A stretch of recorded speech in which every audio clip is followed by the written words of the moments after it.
Pwede.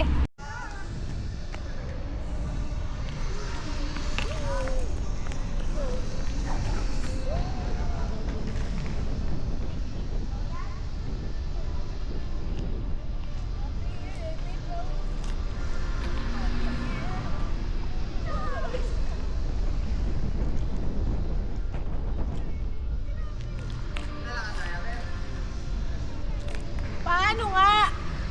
Try mo kaya, palit tayo.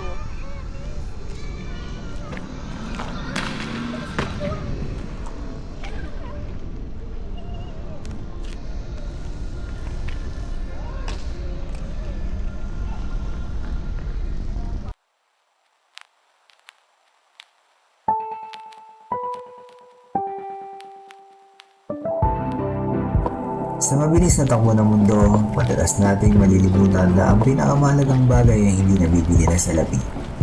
Dito sa aming bayan, natututunan namin yakapin ang bawat sandali.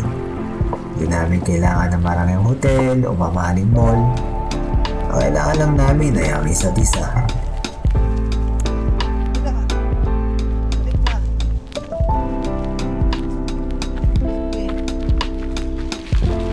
Sa tuwing may pagkakataon kami mag-banding, hindi namin ito pinapalagpas.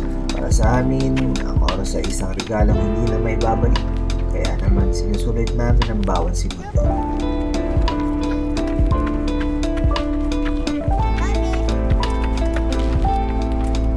Ang saya nagsisimula pa lang sa loob ng sasakyan. Kantahan, kwentuhan, at ang excitement na makita ang manawak na napainin sa kaya. Kung saan ang tanawin ng bundok na nakawal hindi na nagbabantay sa aming kaligayahan.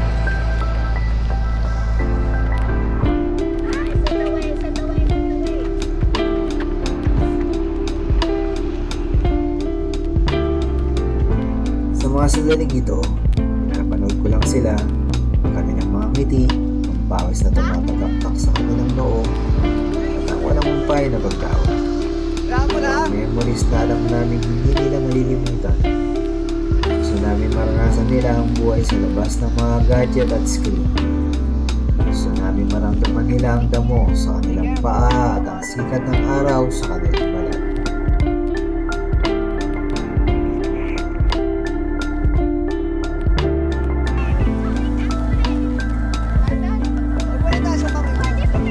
Pamilya ni Mrs. ay paglaro, minsan ay kaya-kayaan, minsan ay simple paglalakad lang habang nagpapalitan ng mga pangarap para sa kanila.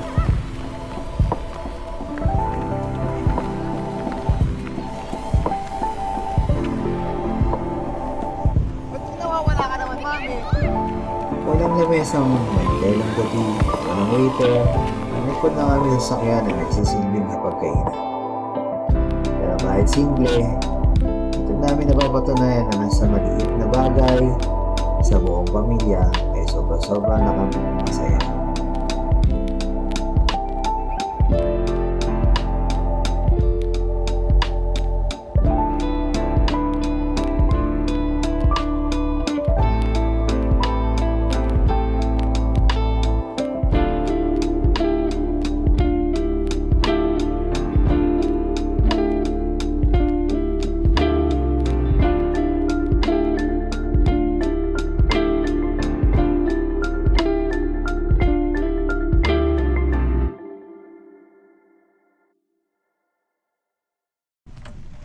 Teka, how to bike? Wait! Alin? Alin? White?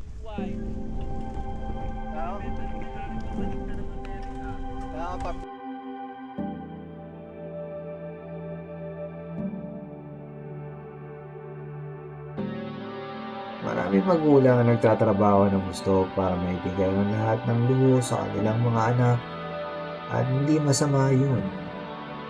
Pero sa huli, hindi maalala ng bata ang tatak ng sapatos na binili mo. Ang maalala nila ay ang oras na tinuruan mo silang magbike, ang hapon na hinapon mo sila sa damuhan, at ang pagkain pinagsaluhan nyo sa likod ng sasakyan.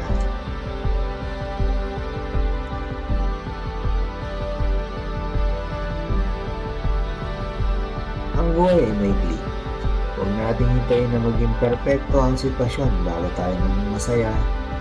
Ang kaligayahan ay isang desisyon.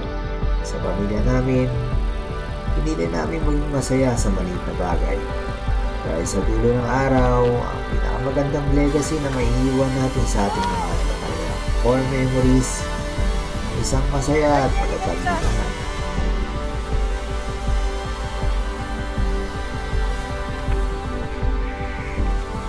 Minsan sa pagmamadali nating maibigay ang lahat sa ating pamilya, nakakalimutan natin ang pinakakailangan nila ay tayo. Ang ating oras, atensyon at pagmamahal. Ayan. Mamasyal sa kangkungan. Ano yung binigay ko? Gusto ko lang, maiba lang. Dito sa Sariaya, Quezon, nahanap namin ang tunay na definisyon ng saya. Hindi kailangan ng mamahaling ticket o grandeng handaan. Sapat na ang malawak na damuhan para makapag-bike ang mga bata.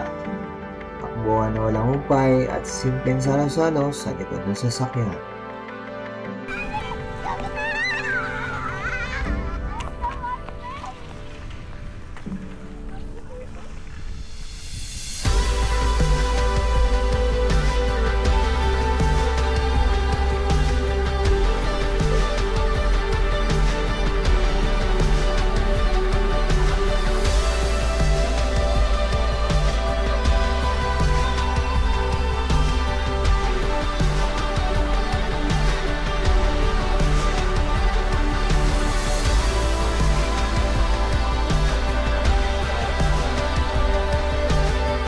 Salamat sa panonood ng aming munting kwento dito sa Sariaya. Sana ay napaalala namin kayo na ang pinakamasarap na bonding ay hindi kailangan maging magastos. Kailangan lang ay totoo at buong puso. Kung nagustuhan nyo ang video na ito, click nyo lang ang like at mag-subscribe para sa marami pa nating kwentong pamilya at biyahe. Hanggang sa muli na ating pagkikita, ingat kayo!